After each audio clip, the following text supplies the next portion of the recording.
Hey World War II history buffs. In today's adventure, we're stepping off the creaking gangplank of a German troop transport right into a swirling sandstorm. Welcome to North Africa, 1941. The desert sun slams into your eyes like a flash grenade. The cracked earth burns through your boots before you've even found your footing. Congratulations, you're Afrika Korps now, where the flies might kill you before the heat does. You're 20 years old, already dehydrated, and the only German word you've mastered is mistake. Before you collapse from exhaustion, hit like and subscribe, but only if gritty World War II frontline stories are your thing. Drop a comment with your city and local time. It blows my mind how far these slow, dusty tales can march across the globe. Now settle in. Let your pulse slow. We're slipping into another era. Not the history books, just the raw, human moments that forged a generation. Your first real lungful of African air feels like someone shoved a hairdryer down your throat. Metallic, parched, somehow already coating your tongue. That crisp uniform you boarded with in Naples, now wilting like lettuce. Dust clings to every fold. Your helmet chafes. Your stomach churns, not from fear, but from whatever passed as breakfast on that floating death trap. No welcome party. No brass band. Just endless desert, and a corporal who looks like he lost a boxing match with the sun. He waves you and other green recruits toward a battered Opel Blitz truck, its paint peeling like sunburnt skin, tires half buried in sand. You toss your duffel in back and instantly regret touching the scorching metal. You squirm like a cat on a hot griddle searching for non-existent shade. As the truck coughs to life and bucks through dunes, someone offers a cigarette. You take it, not because you smoke, but because it's the only social currency here. You pretend not to hack up a lung. By camp arrival, your face is a dust mask, lips cracked like old porcelain. The tents are more patches than canvas. The men? Sun-scorched scarecrows in faded desert gray. One whistles at your fresh face. New meat, he says in a dialect you barely understand. You force a smile. You already miss dry socks. Your inaugural task isn't glory, it's digging latrines. The desert doesn't care about your dreams of heroism. It wants your sweat. Your shovel strikes ground like concrete. 2 hours yields a hole barely fit for a disappointed gopher. Blisters bloom. Morale plummets. The sun doesn't budge. A sergeant inspects your work. Planning to bury treasure or just your hopes? He mutters. You're unsure if laughter's allowed, but it bursts out anyway. Later you learn he was a schoolteacher. You wonder what parents name an educator Wolfgang. Night falls like a guillotine. No twilight, just stars. More than you've ever seen. The sky feels alive. Humbling. Slightly terrifying. You curl into a scratchy blanket on still warm sand, listening to wind whistle through dunes. Someone hums a lullaby nearby. You think of home, mother's soup, brother's terrible jokes. Absurdly, you imagine penguins. Because they're cold. And you're definitely not. Morning proves the desert wasn't joking. The sun vaults the horizon like it's gunning for you personally. Breakfast resembles pencil erasers masquerading as sausage. Your canteen's half empty already, and the sergeant warns against drinking too fast. You'll sweat it out before it helps, he says, equal parts practical advice and soul-crushing reality. The day involves hauling fuel cans, learning to camouflage tents with, yes, more dust, and memorizing 50 Panzer 3-track components.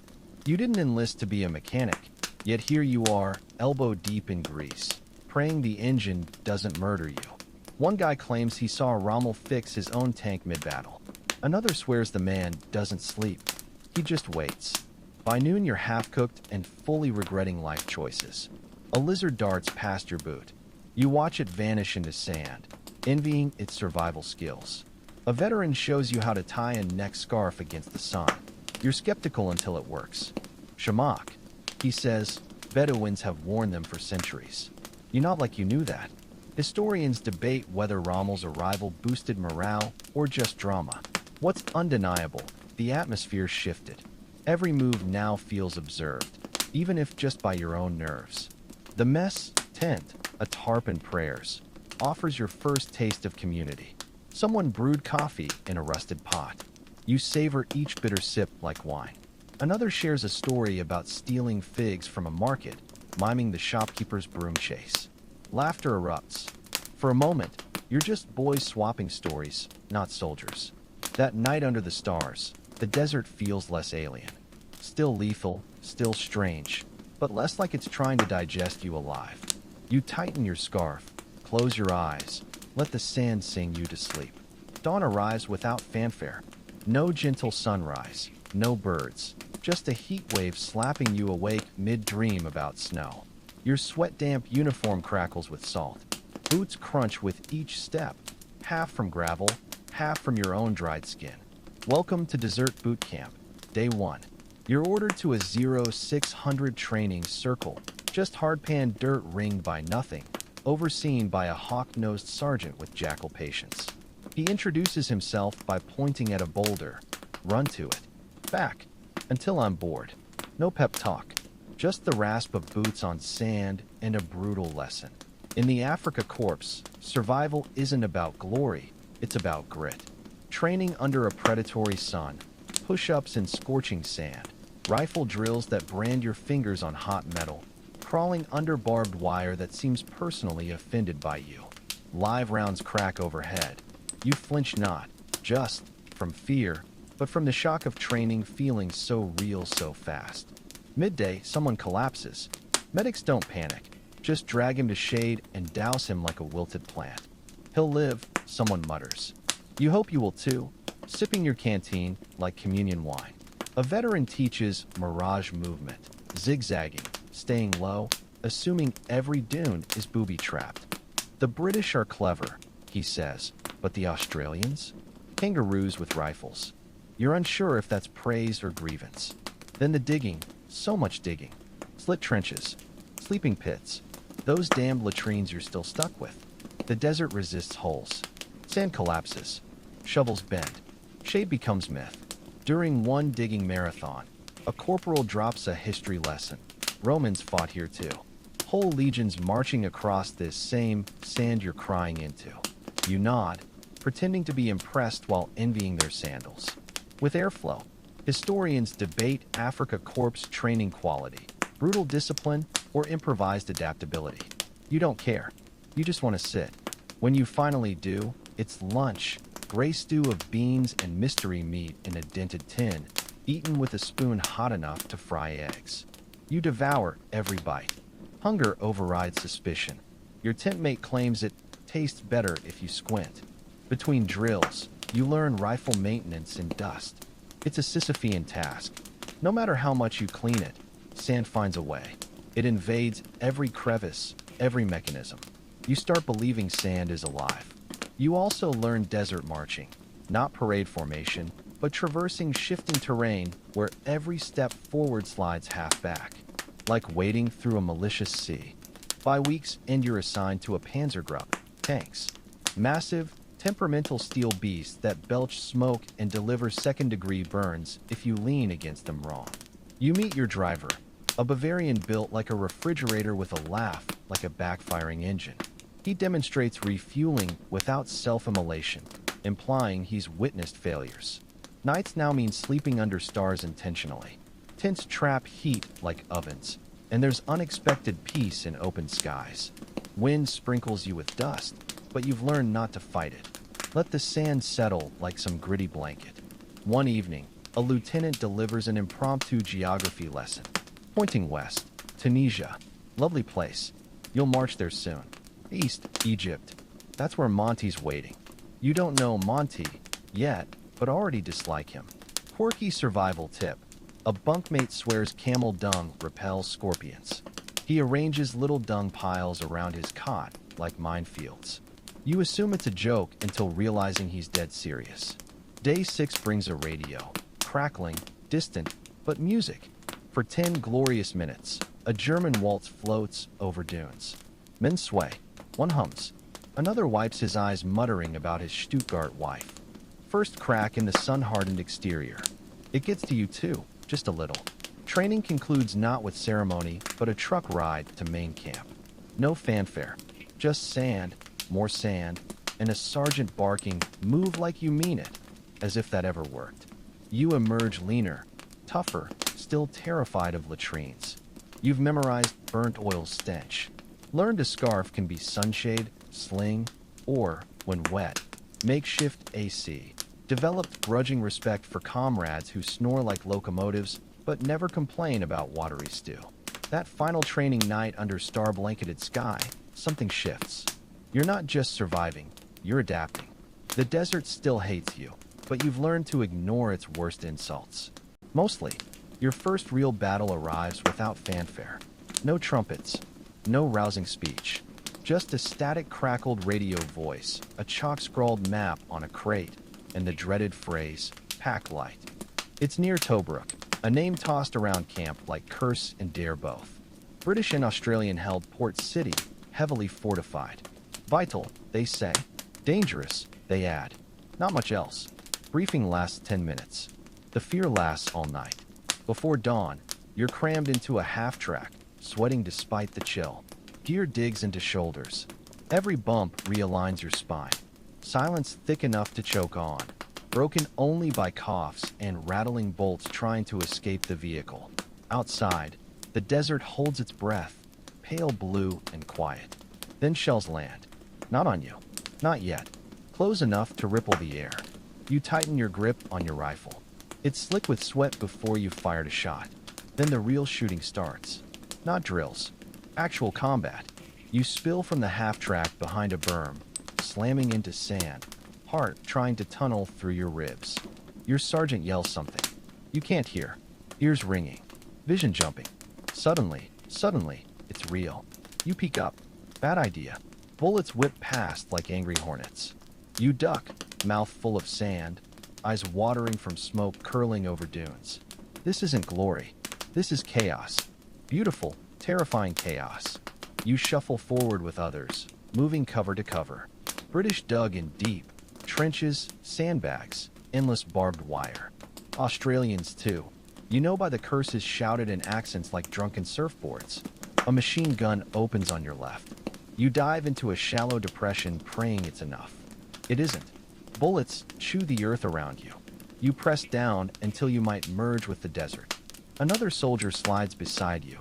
Eyes wide, mouth open, silent panic. Move left, someone shouts. Flank. Maybe your sergeant. Maybe imagination. You scramble. Trip. Recover. Sand fights every step. Boots feel full of molten glue. Gear straps cut shoulders like personal insults. You find partial cover behind a shattered crate reeking of gasoline and fear. Suddenly your hands shake. Adrenaline? Heat. The realization, this isn't a drill. You could actually die. Not some romantic war novel death. Just gone. Swallowed by sand and a mispronounced name in a telegram. Then it happens. You return fire. No thought. Pure instinct. Rifle kicks. Shoulder jerks. Someone out there might have ducked. Or not. You'll never know. Probably better that way. A moment. Just a flash. Where everything fades. Sound. Heat. Fear. Just you breathing. Sand in your teeth. The understanding. The desert isn't trying to kill you. It's just existing. You're the trespasser. Then the order. Fall back. Not a rout. Not victory either. You retreat crawling, crouching, running, whatever your body allows. The half-track that dropped you off? Gone. Probably moved. Or vaporized. You stumble into another vehicle, one of Rommel's armored cars, and they haul you in. Barely. Mouth dry. Eyes stung. You collapse into a seat, staring blankly ahead. You survived your first firefight. Barely. Back at camp, the mood subdued. Not sad. Not celebratory. Just quiet. Veterans sip weak coffee, discussing the battle in clinical terms. Good push left. Needed better smoke cover. No one mentions the screams. No one talks about fear. Everyone knows. You clean your rifle with trembling hands. Wrong to leave it dirty, even exhausted. It saved you. Or you saved yourself. Either way, the sand in the barrel inspires multilingual cursing. Historians debate whether Rommel's Tobruk strategy overextended his forces. Some say he stretched too thin. Others claim it was necessary, maintaining pressure and momentum. All you know, momentum feels a lot like nausea when riding a half-track praying the next bend isn't mine. That night in your cot, you replay everything. Not like a movie, more a stuttering slideshow. Gunfire flashes, oil stench, the gritty texture of blood, or just more sand. You don't cry, don't feel sad, just stare at stars feeling very small. Then the strangest thing, you laugh. It bubbles up, dry, weird, but genuine. Because the guy next tent over snores like a broken motorcycle, your bunkmate rants about his missing boot, and your feet still burn. Yet somehow, in this absurd desert, you're alive. Not just alive, part of it. You've tasted combat. It was hot, loud, and deeply confusing. But now, you're not the new guy anymore. You're Afrika Korps. You don't expect to actually see him. Not in person. Not this close. Rommel. The name gets whispered like folklore. Half man, half legend. All nerve. The Desert Fox, they call him. You figured he'd be behind some desk in Tripoli or posing for cameras far from the frontline grime. But there he is, leaning against a battered Kubel wagon, uniform dust-caked, cap tilted just so, casually sketching battle plans in the sand with his boot, like he's explaining vacation routes rather than assault strategies. You freeze, half from the sun in your eyes, half because he's smaller than imagined. Not in stature, he's average height, but presence. No flash, no bluster, just razor focus. His eyes sweep the dunes like searchlights. Today you're on refueling duty, hauling jerry cans that feel twice as heavy in the heat. His gaze catches yours for a split second, assessing, weighing your usefulness. He says nothing to you, doesn't need to, just points to your superior, draws a quick line in the dust with a stick, nods once, and climbs back into his vehicle. The engine sputters to life. Then he's gone, vanishing into the desert like some fable you're not sure you really saw. But you did, and suddenly everything feels more real. Or more surreal. Hard to tell. Afterward, the squad won't shut up about it. Did you see how he moved? Like he knew where every mine was buried. Heard he once signaled a flank maneuver with a mirror, saved a whole unit. Eats raw onions like apples. Okay, maybe that last one's exaggerated. But the effect is undeniable. Morale ticks up. Men stand taller. Even the coffee tastes less like burnt socks. Rommel's presence lingers like perfume long after his Kubel wagon disappears. You start hearing his voice secondhand, filtered through lieutenants and map briefings. Always moving, always improvising, never sitting still. One afternoon during rare shade, you're ordered to dig an observation post on a high dune. Miserable work, but the view stuns. Endless waves of tan and gold, broken only by distant British positions shimmering like mirages. A Feldwebel explains Rommel's scouting tactic, climbing dunes with binoculars, mapping enemy movements by reading tire tracks and dust plumes. You beat the desert, the Feldwebel mutters, tapping his helmet, by thinking like it. Foxes don't dig deep. They move fast. You learn quickly that Rommel doesn't just command, he prowls. Spotted near the front with binoculars one day, inspecting captured positions behind enemy lines the next. His habit of traveling light, no entourage, no press, makes him a ghost with general stars. It unsettles people, mostly in a good way. Historians still debate whether his presence truly turned the North Africa tide or was just masterful propaganda. But in camp, no one doubts it. When Rommel appears, men move sharper. Orders crystallize. Confusion dies.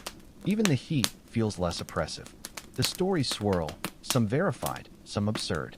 That he once rode a motorcycle across a minefield because he distrusted the sappers. That he chewed out a junior officer not for retreating, but for retreating badly. That he handed chocolate to weeping Italian soldiers.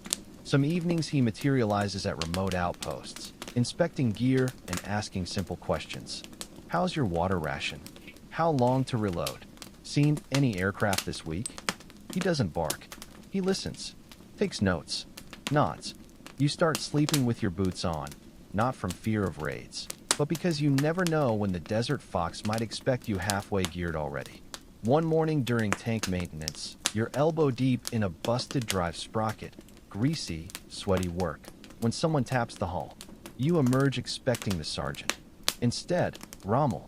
Again, he doesn't speak at first, just watches. Your heart stutters. You blink hard, then pretend to look busy. He steps closer, runs fingers along the track with surprising familiarity, nods at your work, and says simply, "It'll do," then walks off. That's it. It'll do. 2 words that electrify the crew. The guy who stripped a bolt yesterday grins like he's been knighted. You feel 10 feet taller. Ridiculous, but also not. Because Rommel doesn't treat you like pawns. He treats you like players. Which means your mistakes matter. Your successes matter. He expects you to think, not just obey. You begin noticing how his strategies unfold. Feints, countermoves, flanking maneuvers arriving hours earlier than expected. Once, your unit follows fresh tire tracks still shedding sand, winding up behind an exposed Allied artillery position. You capture it without firing a shot. Then there's his obsession with speed. Everything's momentum. Strike hard. Retreat smarter. Never stall. Get lost. Adapt. Lose initiative. Steal it back. You don't fight the desert. You outmaneuver it.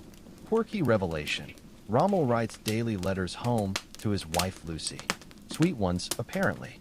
One guy swears he read one describing the desert sky as a cathedral roof of sand and fire.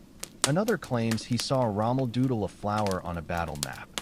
Hard to square with his relentless tactician reputation, but maybe that's what keeps him human. A softness in a hard world. You overhear a British POW, young, posh accent, dust-covered, muttering to his guard, "Bloody Rommel. If he were ours, we'd be in Cairo by now." The guard just shrugs. You get it. Even enemies respect the fox. Rommel's presence becomes part of the landscape. Not constant, but consistent, like wind, like sunlight. You never know when he'll appear, but when he does, you feel it. Posture straightens. Breath steadies. Attention sharpens. And that changes everything. Because when you're lying in a foxhole at 3 a.m., staring at a horizon indifferent to your existence, it's easy to feel like a speck. A replaceable cog in an uncaring war machine. But when the general himself nods at your work, you feel real.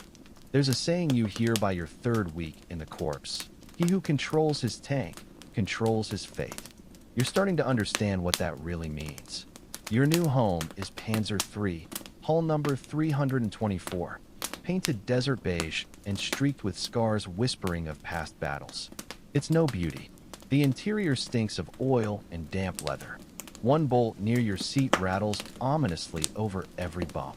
The turret creaks like an old ship, but it's yours, or at least yours to keep alive. The tank is both weapon and prison. Once hatches seal, you're committed. No stepping out when it gets warm, and it's always warm. Within 5 minutes of engine idling, you're stewing in a steel kettle. Your 4-man crew smells like old socks and questionable life choices. You all pretend not to notice. As loader, you're wedged between ammo crates and the sweaty thigh of Otto, your twitchy gunner who talks to the cannon like it's his sweetheart. You feed shells into the breech like your life depends on it, because it does. Fumble, and you lose precious seconds. Otto's sharp-eyed but nervous, whispering, "Good girl," after nailing a Matilda tank with one shot. Max, your driver, falls silent when engines run, all focus, no chatter.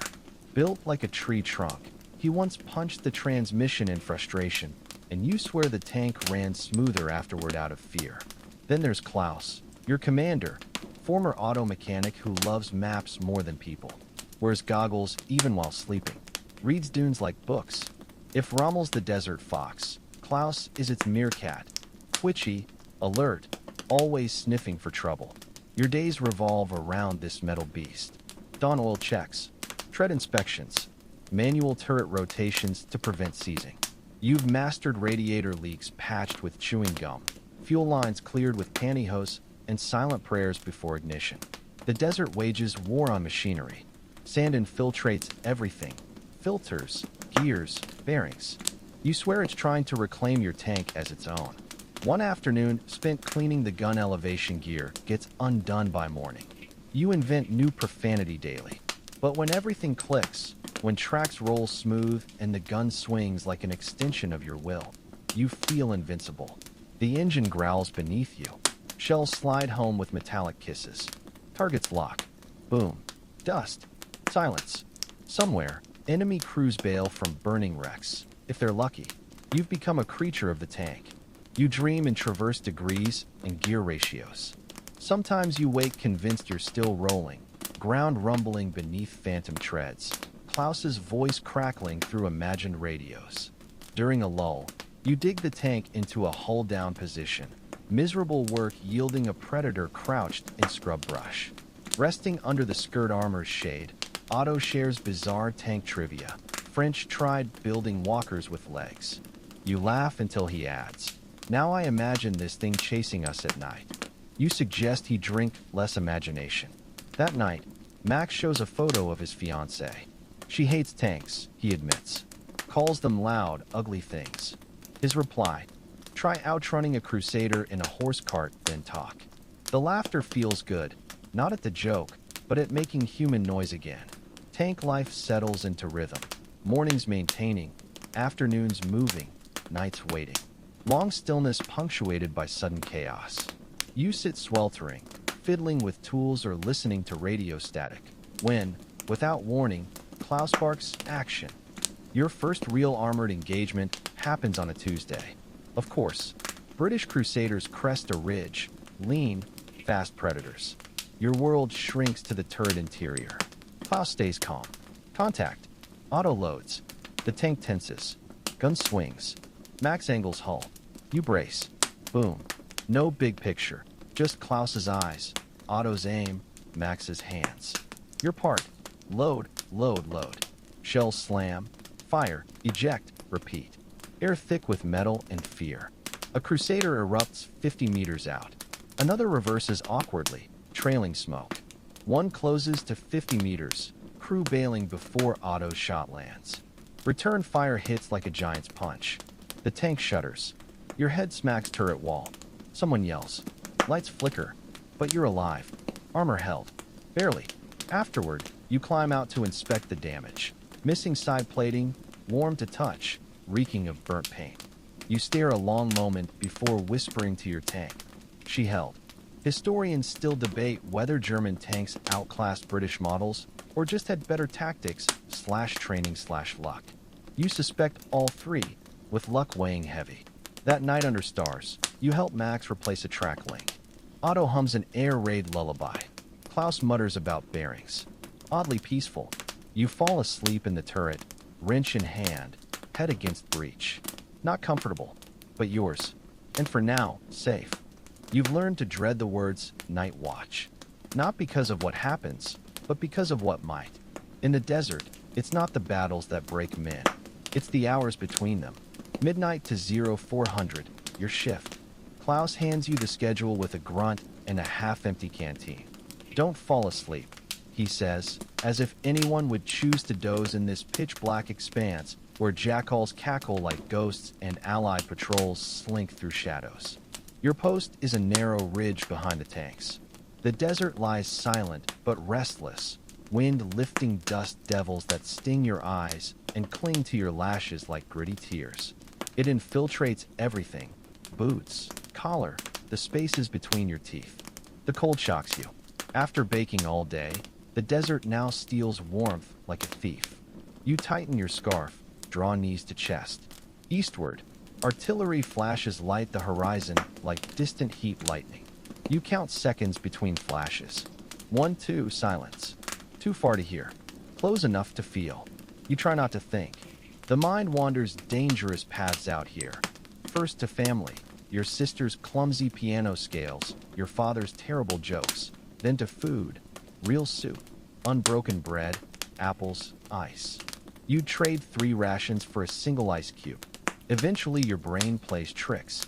Shadows morph into men, bushes into crates, crates into nothing. You blink hard. Rub your eyes. The shapes remain. Your knee pops when you shift. The sound echoes like gunfire. Then, the howling. Low at first, then closer. Jackals. Maybe hyenas. Could be wild dogs. Someone swore Italians were stalked by a desert lion. You laugh then. Now, alone with 5 rifle rounds. You're not laughing. Another sound. Footsteps. You crouch, rifle tight. Sand shifts underfoot with a soft sigh. You hold your breath. Listen. Nothing. Just wind. But you're not sure. You consider firing a flare, You've got one, but hesitate. Light means visibility. Visibility means becoming someone's target. You radio for status check instead. No response. Dead batteries again. You'll blame Max for not charging them. An hour creeps by. Then two. Your eyes adjust. Moonlight paints shadows across dunes. Your breath fogs like smoke. Thoughts slow, then loop. You hum softly, a childhood tune. It keeps the silence from swallowing you whole. Lets predators know you're awake. Eventually the jackals move on. The wind shifts. Stars blink behind thin clouds. Fear recedes. Not gone, just dormant. Real footsteps this time. Otto's voice answers your challenge. He's brought tea. Hot liquid that tastes like rust, but warms your hands. He sits beside you, silent, staring. Think they're watching us too? He finally asks. Probably. Think they're scared? Probably. You sit like that a while, just breathing, being. Two boys from cold countries stranded in a hot land that wants neither of you. It's strangely comforting. Otto leaves before shift ends. You stay. Finish the tea. Watch a beetle cross your boot without crushing it. Historians debate whether night patrols had tactical value or just kept men unsettled. Some commanders believed silence was more dangerous than combat. Too much room for the mind to wander. You've seen men crack in stillness, laughing at nothing, digging pointless trenches, staring too long at stars until they forget where they are. The last watch hour is hardest, not darkest. Dawn's first indigo glow seeps eastward, but your body aches. Legs numb, eyelids leaden. You slap your cheeks, bounce your knees, anything to stay alert. The thought of Klaus's disapproval keeps you awake. Then, suddenly, sunrise. Golden fingers pry over the horizon. Temperature climbs steadily. Shadows shrink. Fear dissolves. Again, your replacement arrives. Some kid with a nosebleed from dryness. You give him your scarf. He looks confused but takes it. Back at camp, Max tinkers with the radio. Klaus paces. Otto snores softly. You collapse onto your cot and breathe. You survive the night. No bullets. No raiders. No wild dogs. Just your own mind scratching at the edges of sanity and metallic tea that maybe kept the nightmares at bay. Quirky discovery. Desert jackals often follow military patrols, drawn to food scraps, oil scent, engine warmth. You start calling them your ghost platoon. Sometimes, alone in the dark, you imagine one padding just beyond sight, standing guard. You wake 4 hours later to burnt toast and rehydrated sausage. You eat it, because there's another patrol today, and another, and maybe another night watch tomorrow. You're not sure if that scares you anymore. Maybe it should, but the desert burns fear out of you, slow and steady as the sunrise after a sleepless night. The briefing is brutally short. No time for elaborate plans when the enemy moves faster than coffee boils. Allied armor west of El Adem, announces a captain with permanent squint lines and a sweat-stained map. We hit their left flank. Rommel wants speed. Rommel always wants speed. You're back inside Panzer 324 before the ink dries on orders. Klaus barks coordinates into the mic. Otto's already loading shells. Max hits the ignition and the tank shudders awake. You rock in your seat as treads bite sand. That familiar metallic groan that means business. It's not just hot. It's what if air could punch your lungs hot. Metal walls vibrate with trapped heat. You smell fuel, stale canvas, your own sour sweat. Shell inventory by habit. 11 armor piercing, 7 high explosive. Enough if your aim's true and luck holds. The plan's textbook Rommel. Flank unseen. Strike before they regroup. Vanish into dunes. Surprise, smash, disappear. High risk, high reward, high blood pressure. Your unit advances in a wide arc, staying low in a wadi until parallel to the target zone. Peering through vision slits. Open desert, distant glints of enemy armor, and, wait, dust clouds. Big ones. Moving fast. Reinforcements? Klaus curses. Monty, you've never met General Montgomery, but his name carries weight. Methodical, cautious, relentless.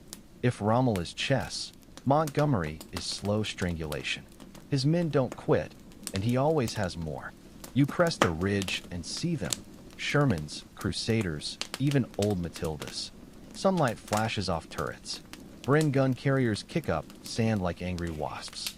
Then Klaus yells, "Fire!" and suddenly you're in it. Otto rams a shell home. Your ears ring. The cannon spits fire. No time for confirmation. Another shell, another command, another bone-shaking boom. Enemy shells land close, throwing up sand geysers. One hits the dune behind you, showering your turret with grit. Max swerves hard left over rocks and scrub. You brace against the ammo racks, trying not to think how thin the belly armor is. To your left, another Panzer takes a hit. Not fatal, but stalled. The loader climbs out limping, waves you on. You keep moving. Have to. 2 solid hits. One direct on a Crusader, spins, smoking. One partial, reverses behind cover. For a moment, you feel momentum tipping your way. Then the flank collapses. Fresh Shermans appear from behind a ridge. Fast, coordinated. Klaus shouts new bearings. Otto adjusts. You load. Fire. The whole tank groans like it's coming apart. Then thud. Not an explosion. A sickening metallic thud inside the hull. Everything stops. Smoke curls up from somewhere behind you. Max swears. Otto yells hit, but the tank hasn't blown. Not yet. Klaus orders retreat. Smoke. Reverse out. You're moving blind backward, feeling every rock through the treads. Then, blessedly, smoke canisters fire. Gray clouds envelop you like a magician's disappearing act. Max guns the engine. The tank wheezes, and somehow you're still rolling. 5 minutes later, you're clear. Sheltered behind a ridge near what was once a palm grove. A truck burns nearby. Flies already swarm it. No one speaks. You and Otto climb out to assess damage. Rear armor scorched, but intact. Left track half loose. One road looks punched by a giant. Hours of repairs ahead. Max sits on a rock, head in hands. They were waiting for us, he mutters. Maybe they were. Maybe not. Historians still debate how much Montgomery knew versus what was luck. Some say ultra intercepts gave him the edge. Others claim terrain advantage. Either way, it felt personal. You open a ration tin labeled beef and gag. Probably a joke. You eat it anyway. Hands shake. You don't talk much. Eventually you repair the track through stubbornness and elbow grease. Otto finds a sabotage bolt, his words, and throws it dramatically into the sand. That night, camp feels strange. No celebration, no mourning, just quiet. Someone plays a harmonica tune no one recognizes, but fits. A few hum along. You overhear officers talking. Rommel's pushing too fast. No choice, supplies drying up. You pretend not to hear. Quirky fact, someone wears a lucky, captured British helmet painted tan. Claims it confuses bullets. Can't argue, he's still alive. Later, in your sleeping bag under the stars, your ribs ache from the pounding, ears still ringing, arms like they've been through a thresher. But you're alive. You think of those Shermans cresting the ridge like ghosts.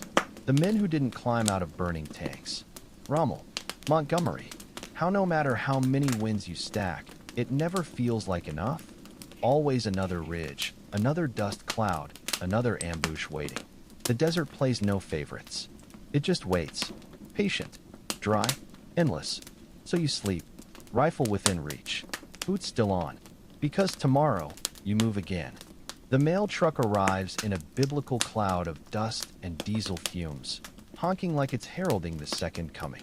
Every man within earshot drops whatever he's doing, cleaning rifle barrels, pretending to fix treads, actually fixing treads, and makes a beeline for it. Even officers linger at the edges, trying too hard to look disinterested. Letters spill from a canvas sack sorted with all the care of a sneeze. The corporal calling names has a voice like gravel. You wait. Your name isn't called. You wait longer. Still nothing. 3rd week running. It stings more than expected. You tell yourself, maybe your family forgot. Maybe the mail sank with a ship. Maybe the British intercepted it and laughed at your sister's handwriting. Maybe nothing happened at all, which is somehow worse. But Otto gets 2 letters. One from his sister, one from just a friend, he insists, blushing. He reads them twice, folds them neatly into a tin kept in his sock. For safekeeping, he says. Max gets a postcard of a mountain with "Don't die, idiot" scrawled on back. No signature. He smiles for the first time in days. You retreat to your tent and unearth your last chocolate bar, now white with age, probably older than your boots. You eat it slowly, willing it to taste like home. The desert is cruel to memory. Every thought of home feels like a chink in your armor. You try not to imagine winter kitchens, ticking clocks, floorboard creaks, but your trader brain serves up phantom smells.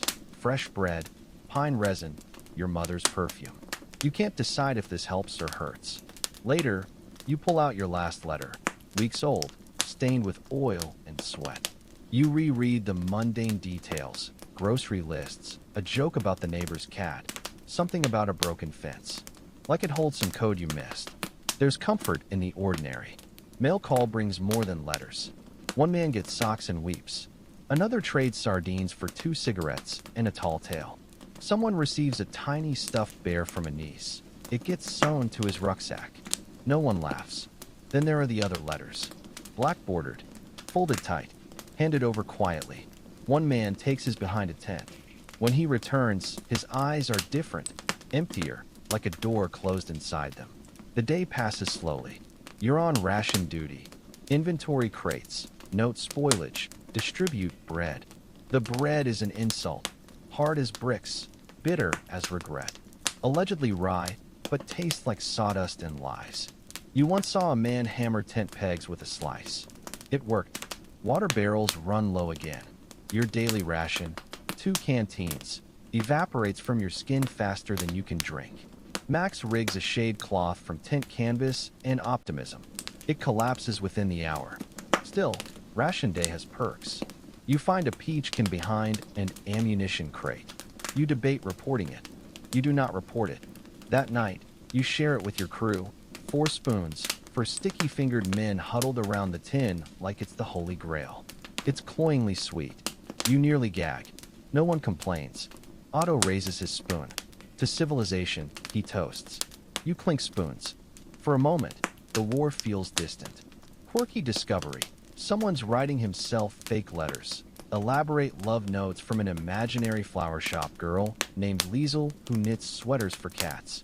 He reads them aloud dramatically. No one stops him. Soon, men request updates. Did Liesel get her greenhouse loan? She did, he sighs. But the lavender crop failed. You can't decide if this is genius or madness. Maybe both. Historians debate mail's psychological impact, morale booster or painful reminder of abandoned lives. Some say letters grounded men. Others argue they distracted from duty. You know the truth. It's not about paper. It's about connection. That evening, you scribble an unsent note on a field report back. I miss silence that isn't full of waiting. I miss water that doesn't taste like old coins. I miss not fearing the wind. I miss your terrible jokes. I miss everything that isn't this. You tuck it into your breast pocket, not for sending, just remembering. Later, someone produces a crackling radio. A waltz fights through static, maybe Austrian, maybe imagined. Men sway. One hums off key. Another wipes his eyes, muttering about his wife. You stay awake longer than most. Not scared, just awake. Watching stars, thinking of postal routes. Wondering if your name will be called next week. Wondering if anyone's still writing. You can always tell when supplies are running thin. It's not just the ration tins getting lighter or the bread hardening into weapons-grade material. It's in the way men start counting everything. Steps between shade patches, sips from canteens, seconds between artillery rounds. Conversations shorten. Tempers flare over nothing. Every cough sounds suspicious. You've seen grown men brawl over a spoonful of jam. Not because it was scarce, though it was, but because it reminded them of breakfasts with sunlight and clean tables and toast that didn't require chiseling. Here, the jam is just colored sugar paste, but when it's gone, it's like losing a memory. Rommel's entire campaign runs on 2 things, fuel and audacity. Everyone knows it. Tanks don't drink patriotism. Trucks don't eat sand. And this endless desert demands constant motion. But the fuel convoys are thinning. British raids hit supply lines. Italian transports go missing. The roads, a generous term, are minefields of potholes, ambushes, and mechanics who've run out of spare parts. You've started using wire from broken radios to fix fuel pumps. It works. Sometimes. This morning at ration collection, the quartermaster, a man who hasn't slept in 3 days, greets you with a shrug.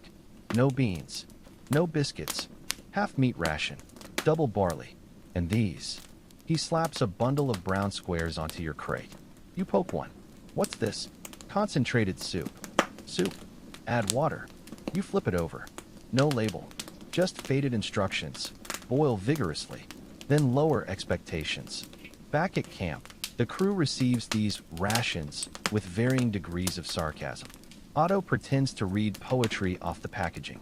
Max bites into a biscuit and claims it cracked a molar. Klaus records everything in his notebook under moralish for lust, moral losses. Still, you make it work. The soup boils into something resembling broth. The bread could dent armor plating. You close your eyes and pretend it's stew. Necessity breeds creativity. Someone finds cumin in a captured British truck. It transforms barley into something almost edible. A medic trades cigarettes for your next meal. You develop what Otto calls field cuisine. Tank-roasted turnips, mud-baked barley patties. Max once fried something on the engine block.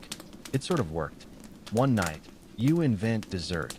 Bread crust toasted over a lighter, sprinkled with chocolate powder and crushed aspirin. Tastes like despair, you declare. But fancy despair. A guy in 3rd Platoon eats a boiled scorpion on a dare. Survives. Achieves legend status. Then there's the water situation. Strict rationing now, 1 canteen per day. You've learned to stretch it. 2 morning sips, 1 at noon, the rest after sunset. Your throat always feels lined with sandpaper. Lips crack. You try not to think about rivers. When it gets bad, you try old tricks. Wrapping cloth over your mouth to trap moisture, sucking on pebbles. Once, you attempted the camel breathing method. Didn't help. You catch a mechanic filtering radiator water through a sock. He swears it works. You're not that desperate. Yet, soap comes in weekly bars that smell like defeat and war crimes. You use it for everything. Hands, mess tins, laundry, the occasional emotional breakdown involving quiet tears. Still, you try to stay clean. Not for vanity, but discipline. Rommel once said dirty men fight dirty wars. You're not sure what that means anymore, but Klaus insists you shave daily, even if it's just scraping a dull blade over sunburned skin. One evening while scavenging cans, you find a British ration tin labeled steak and kidney. Empty, but for a moment you stare like it's a relic from Atlantis. Steak. You vaguely remember the concept. The taste? Hard to recall. You pocket the tin as a souvenir. Proof that somewhere, once, people ate meat that wasn't powdered. Historians still argue whether Rommel's supply lines were doomed from the start or simply outmatched by Allied navies. Some say he overextended. Others claim he had no choice. You can't fight a slow war in a fast desert. You stop caring about theories. You just want seconds of anything. And yet, you adapt. You forage edible plants. Trade with locals when possible. Dates, sometimes olives. One guy swapped his boots for a melon. Claims it was worth it. His feet disagree. Quirky morale boost. Someone in logistics draws cartoons on ration crates. Stick figures and helmets, shouting, Das schmeckt wie Sieg. Tastes like victory. It catches on. Soon every crate has doodles. Mustaches, slogans, caricatures of officers. You start looking forward to them. Ridiculous, but it helps. Max begins writing 50 Shades of Beige, Cooking in the Corpse, a cookbook featuring recipes like fried sand with hint of regret and shell casing soup. Do not eat the casing. The crew contributes. You vow to publish post-war. With photos, the shortages change how you fight. Fewer bullets mean more careful shots. Fewer shells mean perfect aim. You plan attacks based on what you can scavenge from the enemy, not what you brought. Every engagement becomes a shopping trip with guns. You salvage everything. Tires, radios, boots. You once wore British socks with someone else's initials stitched in. You felt guilty, then grateful, then nothing. One afternoon, you and Otto find a wrecked British tank with 2 unopened ration crates inside. Real fruit cans, crackers, actual tea bags. You haul it back like conquering heroes. That night under the stars, you feast in silence. Slowly, savoring. Because tomorrow, it's back to soup squares. Or nothing at all. There's a sound that makes every Afrika Korps soldier flinch, even when they pretend not to. Not gunfire. Not engines. Wind. Deep. Low. Building like the breath of some ancient desert beast. You hear it in the distance first. Then suddenly, it's everywhere. Sandstorm. The camp scene. No warning. No mercy. You're checking 324 suspension when the air changes, thickens, turns orange. The sun vanishes. Temperature spikes like someone lit a fire under your helmet.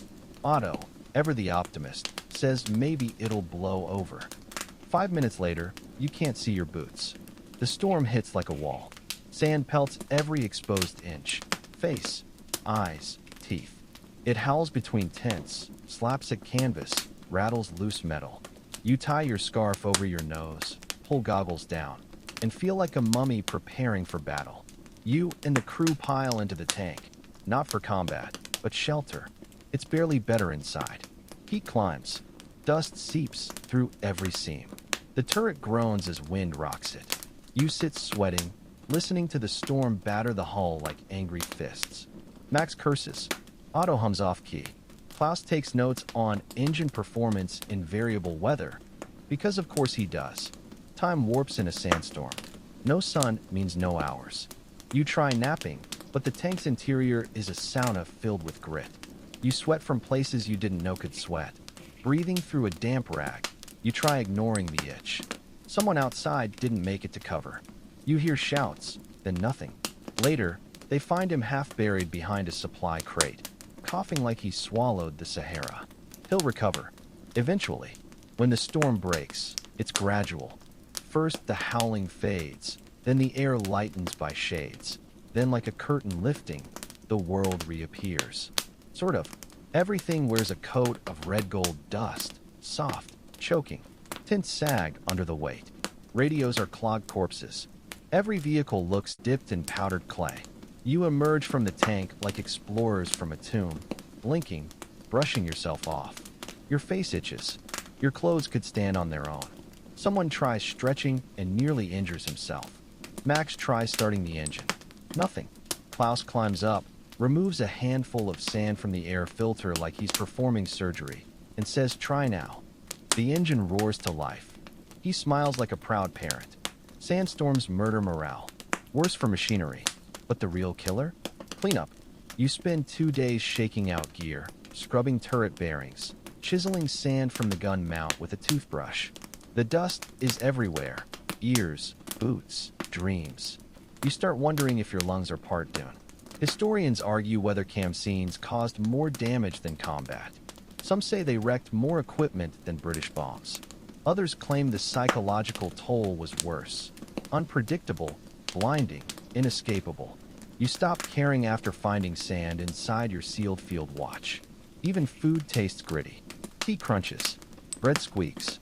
Otto bites a biscuit and says, "I think I chipped a tooth on the wind." You believe him. The crew gets snappier.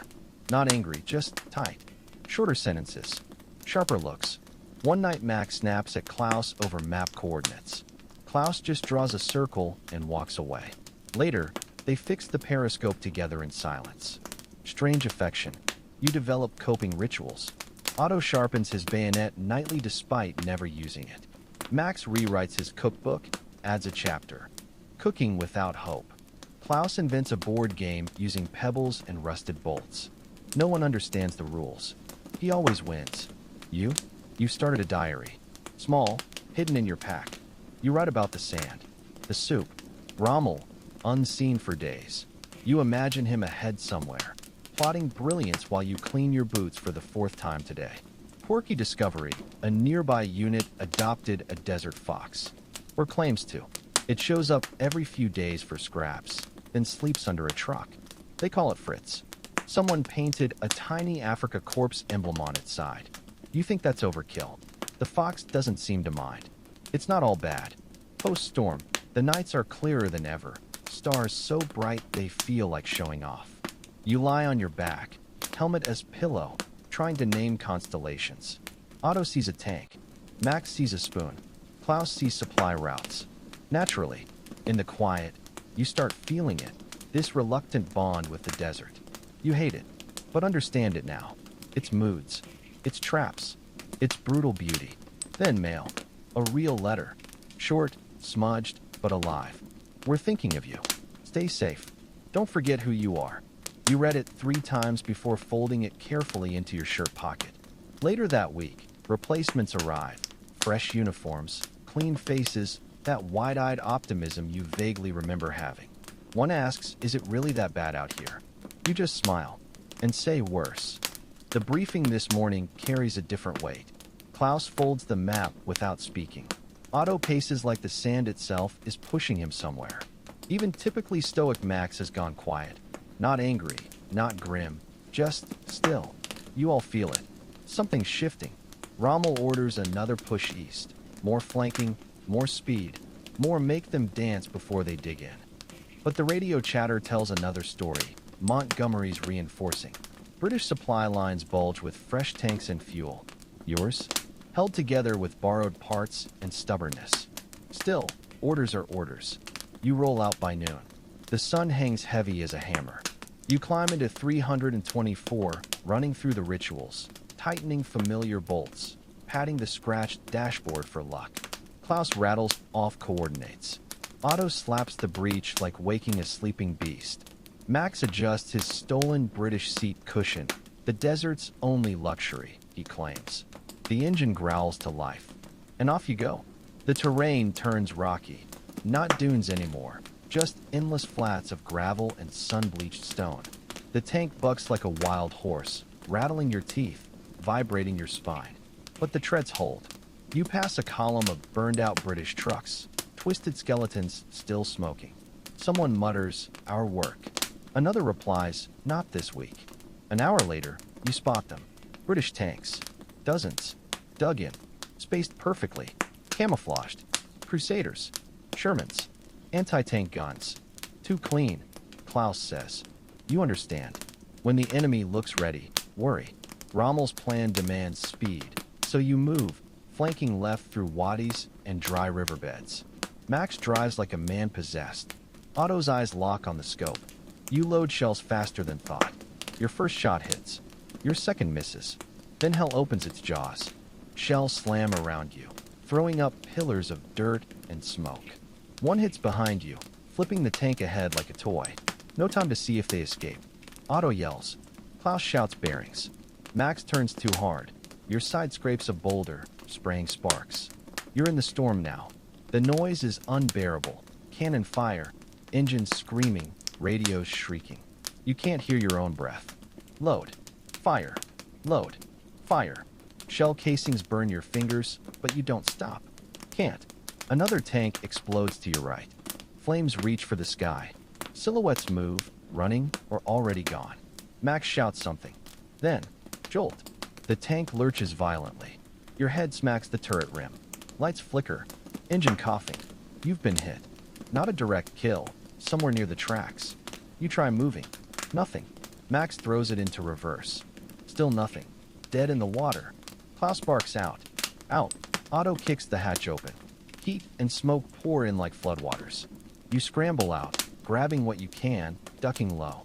The world is chaos. Dust, fire, screaming metal. You run for the nearest ridge, heart trying to punch through your ribs, mouth full of ash. You look back. Your tank, your home, bleeds smoke. Something twists in your chest. Not fear. Loss. It's strange how quickly steel becomes part of you. The unit pulls back. Not retreat, just regrouping behind the ridge. Klaus is already on the radio to command. Max swears at imaginary fuel gauges. Otto paces like a caged animal. You sit in the dirt, trying to stop shaking. Historians still debate whether Rommel's late 42 flanking attacks were brilliance or desperation. Some say he was out of options. Others think he believed surprise could still beat numbers. Either way, this one failed. You've lost 5 tanks today. 2 completely gone. How many men? No one says. That night around a meager fire, you eat the last emergency rations. Hardtack and mystery meat Otto claims is kangaroo. No one believes him. No one argues. News comes from another platoon. Rommel's gone back to Germany. Health reasons, they say, or politics. Depends who's talking. His absence feels like a hole in the sky. You lie down with your helmet over your face, muffling the wind. You still hear the explosions. Still smell the smoke. You reach into your pocket. A creased photo of your brother on a bicycle. A quiet street corner. A memory of peace. You put it back. In the morning, you bury the spare shells. No tank to fire them. Max salvages a radio from the wreck. It works, he says. Klaus wants to intercept British signals. Otto suggests using it as a kettle. Klaus doesn't laugh. Quirky fact, someone built a chessboard from shell casings and cigarette packs. It's surprisingly good. Max plays nightly. Hasn't won once. Still plays. Orders come. Pull back west. Regroup. Resupply. Wait. That last word feels heavier than usual. No one says it, but you all know. This might be the beginning of the end. Still, you pack your gear. Follow orders. Climb into a truck's back, watching the desert slide by in silence. You don't have a tank anymore, but you're still Afrika Korps. For now, Tobruk falls faster than anyone expects. The rumors reach camp before official word. Whispers over coffee made from God knows what, passed between mechanics like contraband cigarettes. They broke through. British surrendered. Rommel's walking the harbor already. You don't believe it until Klaus reads the bulletin next morning, standing by a chalkboard too dusty to read. Tobruk has fallen. Our forces are moving in. It's the biggest victory since you've been here. Maybe the biggest in the entire campaign. And it feels strange. Not triumphant. Not joyful. Just strange. Like finally kicking down a door to find an empty room. Orders come to prep for movement. Again. You're in the first wave entering Tobruk's northern perimeter. No tank, but assigned to a recon truck with a spare radio operator and a Czech rifle that still smells like its previous owner's sweat. The drive is eerily quiet. No fighting. No planes. Just heat and wreckage. Tobruk looks like a town that lost a bet with the sky. Buildings cratered. Windows shattered. Half-burned flags droop from balconies. The air smells like metal, stale bread, and something sour underneath. Papers litter the streets. Maps, pamphlets, a half-written letter in English you pick up, then put back down. You pass captured British trucks parked neatly, as if waiting for owners to return. One has a half-eaten biscuit on the dashboard. Another sports a teddy bear tied to the mirror. You don't touch it. At the harbor, the scene is surreal. German troops milling about like tourists in ill-fitting uniforms. Some take photos. Others unload crates from docks. British POWs sit in clusters, tired but not panicked. One waves at you. You nod. Otto finds a tea crate and distributes it like gold. Max commandeers a chair from a bombed-out cafe, strapping it to the truck. Klaus spreads captured maps across the hood, already drawing lines toward Cairo. The jokes start immediately. Next stop, pyramids. Get Rommel a camel. Someone draws a mustache on a Churchill poster. Yet beneath it all, unease. Victory came too easy. The British barely fought. Surrendered in waves. Historians still debate why. Poor supply? Bad leadership? Exhaustion? Some call it strategic withdrawal. Others say it's desert warfare's brutal truth. When morale breaks, it shatters completely. You walk past a church with its roof caved in. Sand drifts against pews. A hymnal lies open to Abide With Me. You don't know the tune, but the title sticks. Back at camp that night, celebration is restrained. Extra rations, real meat, soft bread. A liquor bottle makes the rounds. You take a sip. It burns. Someone strings lights between trucks. Otto plays harmonica. Max attempts dancing, sprains his ankle. Klaus actually laughs. The stars overhead couldn't care less who won. You sit alone on the truck hood, watching, listening. Victory in the desert isn't what you imagined. No swelling music. No cheering crowds. Just quiet. Relief? Exhaustion? You wonder how many didn't live to see this. If it was worth it. What comes next? Because Rommel won't stop. Never does. Momentum is his oxygen, and with Tobruk taken, the push toward Egypt begins in earnest. Klaus confirms it at dawn. Alamein. Next objective. What? Otto asks around a pencil. Alamein, Klaus repeats. Fortified ridge. Take it. And we're at the Nile's doorstep. Max groans. Can we nap first? The next week is preparation. Vehicles repaired, shells stocked. New arrivals with clean boots and wide eyes. You offer advice they won't take. Tie your scarf tight. Distrust the water. Sleep in 3-minute bursts. They smile. Say thanks. They'll learn. Quirky detail. Someone names your truck Gisela after Klaus's ex. You ask if that's lucky. He shrugs. She was fast, temperamental, and impossible to steer. Fitting. The heat worsens. The air feels thick, bracing for something. You check your rifle obsessively. Your uniform is more patched than fabric now. You've cut holes in your boot soles for airflow. It helps. Sort of. The convoy rolls out at dawn. Engines coughing, radios sputtering, men half asleep with rifles across laps. All heading east. Always east. Rumor says Rommel returned early, sick or not. Refused to miss the push. Sounds like him. Historians will call Tobruk's fall a turning point. How quickly it happened, how few lives it cost, how it rattled Allied command. Some see it as Rommel's peak. Others, the beginning of his end. The last clean victory before the long, grinding decline. But in this moment, you were there. Saw the white flags. Walked those streets. Drank the tea. And tomorrow, you march again. You don't march toward El Alamein. You crawl. The vehicles groan like old men. The men groan louder. Every rotation of the wheels sounds like a prayer made of rust and desperation. The desert stretches longer with each kilometer, mocking your progress. You ride in the back of a truck now. Your old Panzer still smolders somewhere near Tobruk, and every bump knocks the breath from your lungs. The bench is splintered. The canvas sags. You press your forehead against a rifle case and try not to think about the single water bottle at your side. Max drives, whistling tunelessly. Otto rides shotgun, legs on the dash, reading a tattered spy novel found in a captured bunker. Klaus, in the vehicle behind, keeps signaling with hand gestures that seem to mean nothing. Probably just reminding everyone he's in charge. The sun feels heavier lately. Not just heat, but weight. It presses on your shoulders, cooks your helmet, turns your shirt into a damp rag glued to your back. Your boots squelch with sweat. You haven't been dry in weeks. Then the breakdowns start. First, a munitions truck snaps an axle. Then a water truck's radiator hisses and dies. The convoy grinds to a halt. Men spill out, coughing, stretching, cursing. You help push the crippled truck aside. The sand fights you. You fight back. By sundown, you're 5 vehicles down and 20 kilometers behind schedule. Still, the order comes. Push on. The terrain worsens. Rocky, uneven. Ancient Roman roads lie buried under centuries of sand and war. You start fantasizing about pavement. A curb. A drain. Something solid under your boots. You pass a Bedouin caravan. The camels watch, unimpressed. You wave. An old man nods.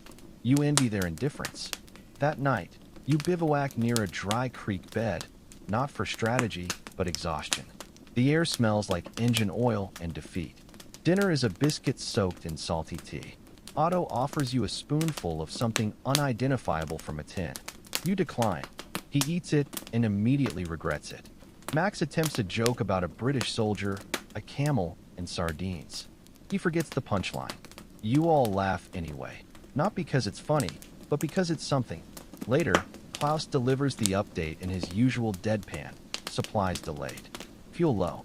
Orders unchanged. You stare. We'll be marching on foot soon. He nods. No joke.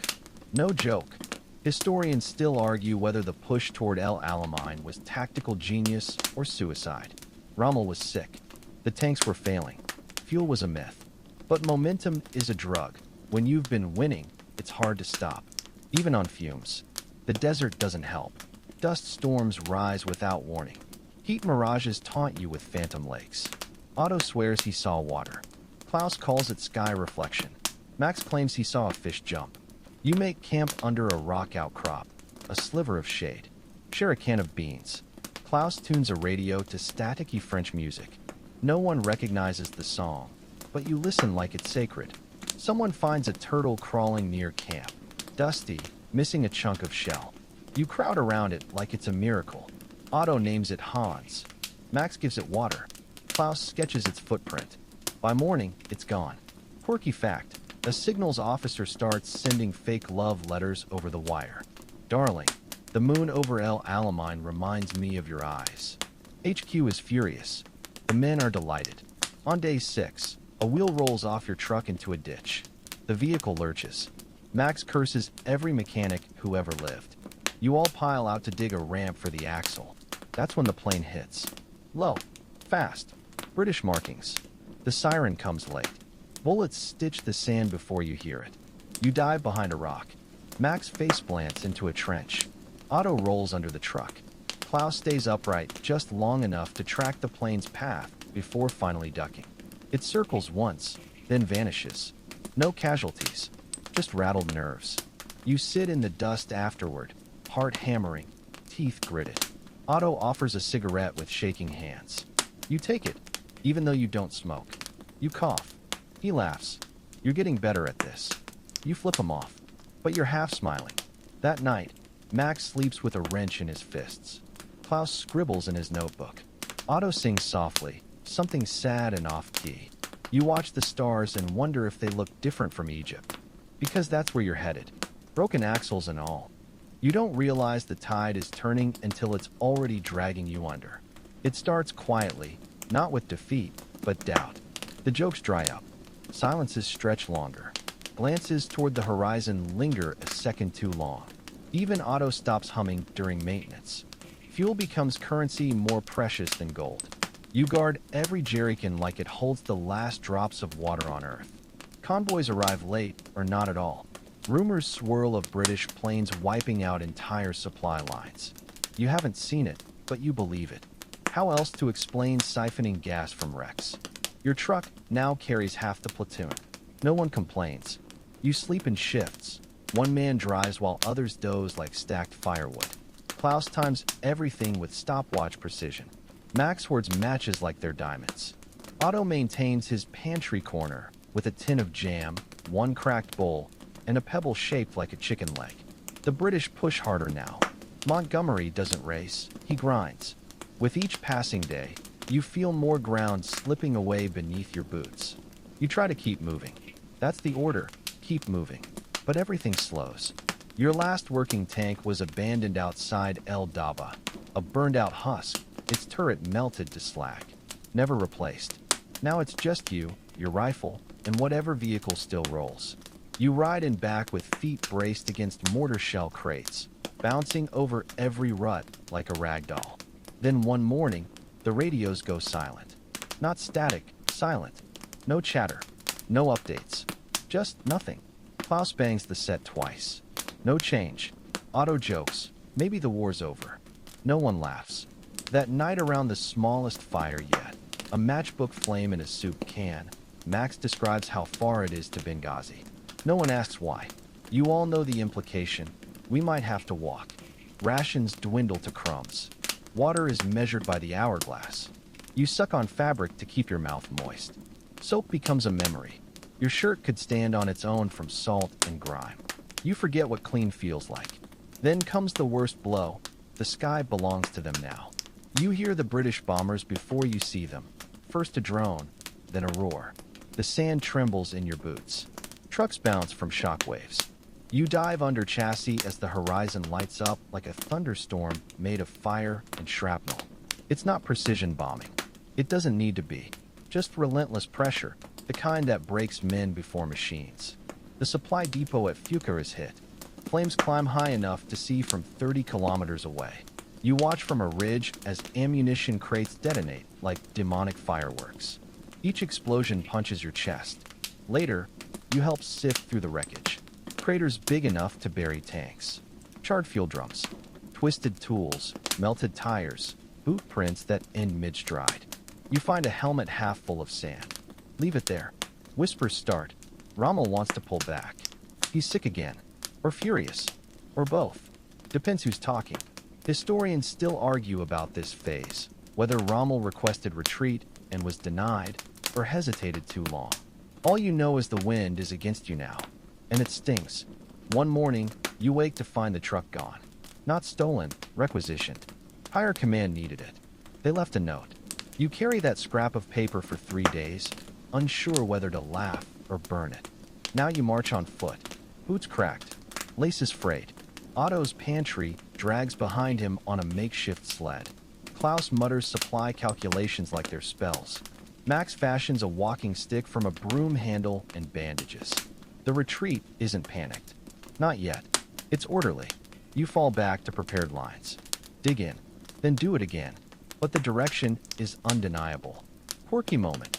Passing an abandoned British camp. You find soap and shaving kits. Klaus takes one. You all follow. That night, you wash your face for the first time in weeks. It feels foreign. Otto shaves half his beard for balance. Max uses his razor to open a can. The luxury lasts 20 minutes. Next day, another bombing run. The clean faces return to dirt and soot. Still, you keep walking. At one point, you pass a camel skeleton, bleached white, teeth still grinning. Klaus estimates it died 6 months ago. Max says, lucky bastard. No one corrects him. You take shelter in a ruined village. Just a few walls and a collapsed minaret. There's writing on one stone, Arabic, maybe older. Otto says it's probably a curse. Max says it can't get worse. Klaus says everything can get worse. At night, you lie under the stars with your boots on, waking hourly to check your gear. It's habit now. You can't stop. You dream of trucks, of tanks that still run, of days when retreat wasn't the plan, of Rommel on a dune, arms crossed, waiting for a miracle. You wonder if he dreams too. The order comes quietly, like an apology no one wants to voice aloud. Retreat. Not tactical withdrawal. Not repositioning. Just retreat. Rommel's lines have crumbled. The British have broken through. Alamein held. And now the Afrika Korps stumbles westward, chased by dust, hunger, and British tanks with fresh paint and full fuel tanks. You see it first in the maps. The arrows no longer point forward. They curl backward, weeks of advance erased by red pencil strokes. Klaus spends a morning redrawing campaign maps on crate wood, then burns them without a word. The few remaining trucks overflow with men. The rest walk. You're used to it now. Your boots are more patched than leather, soles flapping like duck bills. You tie them with wire and tape. Max wraps his feet in rags. Otto goes barefoot sometimes, claiming it builds desert calluses. Mostly it builds blisters. The heat doesn't care that you're losing. But the cold? The cold feels different now. Nights stretch longer, the desert wind cutting deeper. Without fuel, no fires. Without fires, you shiver yourselves to sleep in piles like stray dogs. You dream of snow and wake clutching your jacket. No one pretends anymore. Officers stop giving speeches. Sergeants stop faking confidence. Even the radio broadcasts sound hollow. The song's still cheerful, but quieter. Tired. Supplies? Worse than ever. Your daily bread could double as a paperweight. Water comes in rusty cans, metallic flakes floating like tiny ships. You tell yourself they're iron supplements. Quirky survival tip. Otto insists hot sand makes a good foot soak. Opens the pores, he claims. Max calls it toast for toes. You try it once. The less said, the better.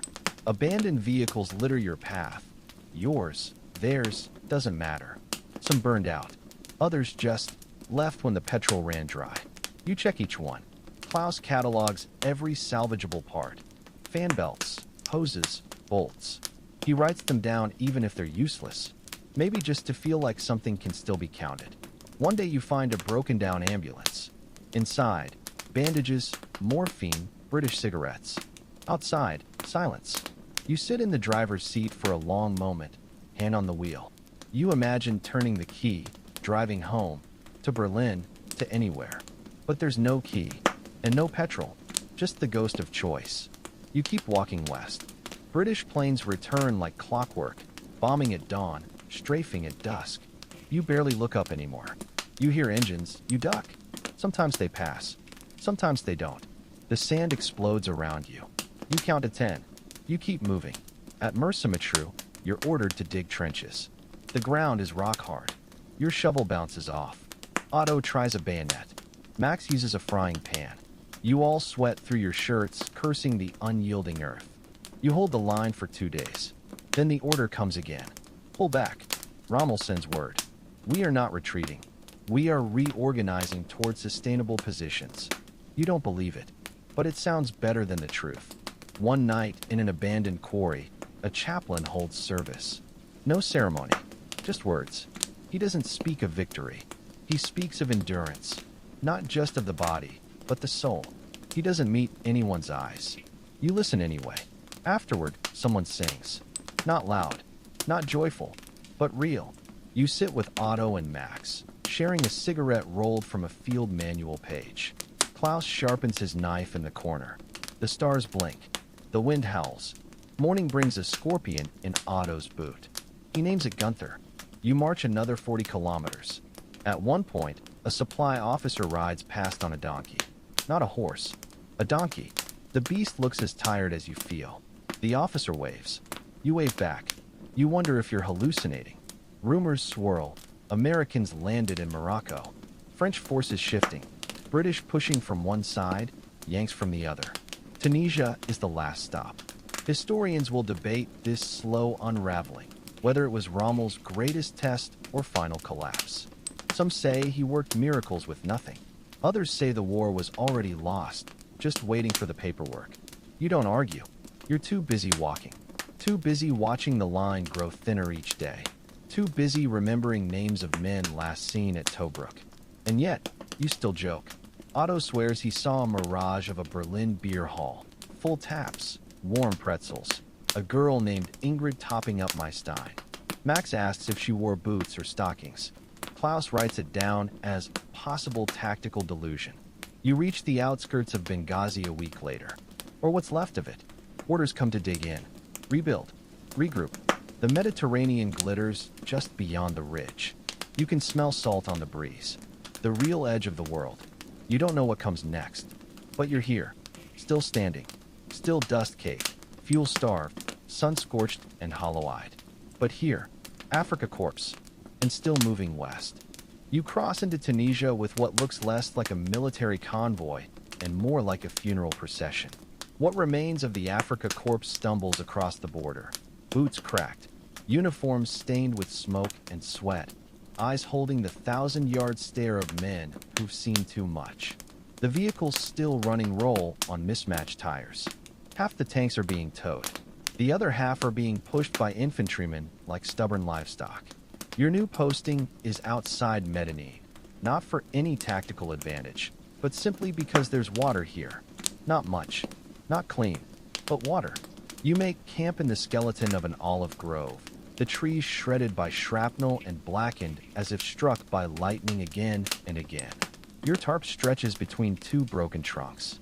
Otto sleeps on a bed of empty ration crates. Klaus builds a water still from tin lids and desperation. Max volunteers to dig latrines just to feel useful. By now, you've become experts at pretending this is normal. The wind still kicks up dust. The air still tastes like gun oil and exhaustion. But Tunisia feels different, greener in patches, hillier. Sometimes when the breeze shifts, you catch a faint whiff of lemons. You try not to think about why you're really here. The truth is inescapable. You're trapped. The British press from the east. The Americans roll in from the west. The sea guards your back. The mountains block the north. There's nowhere left to run. Rommel is gone again. Sick, some say. Others whisper Berlin recalled him. Command changes. Officers rotate. Orders become vague, contradictory. Sometimes you're told to advance on positions already abandoned. Sometimes you build defenses only to abandon them the next morning. Still, you work. Because stopping means thinking. And thinking means remembering. One morning you're sent to reinforce a battery position on a ridge near Mareth. Klaus goes with you. Otto stays to guard what's left of the truck. Max is in the infirmary with what might be dysentery or might just be the cumulative effect of drinking hope strained through dirty water. The climb exhausts you. The ridge is steep, exposed. When you reach the top, you find nothing. No battery, just a hole in the ground, and a single pair of boots at the edge filled with sand. You sit down and laugh, because what else can you do? Klaus takes a photograph, just the boots. You don't ask why. You stay up there all night, just in case. It gets cold, then colder. You huddle under your tarp and listen to the wind scream down from the mountains. Somewhere out there, American headlights flicker across the valley floor like fireflies. Too far to shoot, too close to ignore. At dawn, you descend. No orders come, so you wait. And that's the worst of it now. Not the fighting, not the marching, the waiting. Waiting for orders that never come. Waiting for reinforcements that don't exist. Waiting for food that's already been eaten. Waiting for a war you suspect ended months ago, but no one told you. Quirky discovery. Someone starts painting birds on helmets. Not eagles or falcons, just ordinary birds. Sparrows, pigeons, doves. Small, unimportant things. Otto gets a crow. Max paints a stork. Klaus refuses at first, then sketches a lark inside his boot. The artillery comes heavier now. The British and Americans know where you are. They have the range, the numbers, the sky. You hear their planes like distant thunder, circling, waiting.